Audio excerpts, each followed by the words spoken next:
I'm here today at the Kinley Innovation Centre, where we design, develop and manufacture all our steel products. We call it the Innovation Centre because innovation is one of our core values here at Kinley.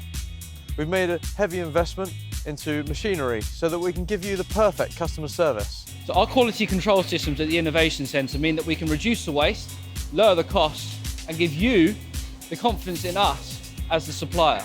At the Innovation Centre, Kinley's invested a lot in our machinery.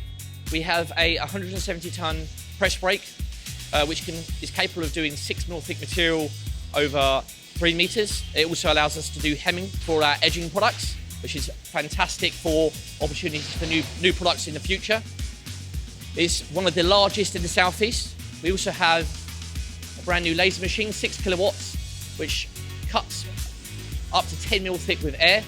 Again, this is unique, one of the most unique machines in the southeast. Most laser machines require to cut with nitrogen oxygen, which we have capabilities of doing. This allows us to cut with air. We also have several welding bays. All of our welders are qualified in MIG, TIG and stick welding.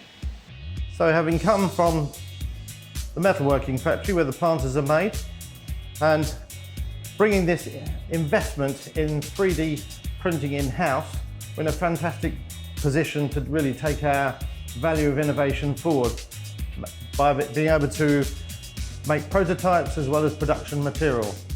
Having a team of designers in-house enables us to work closely with the client through the design and delivery stages of a project. We can also offer innovative solutions to any challenges that may occur on site.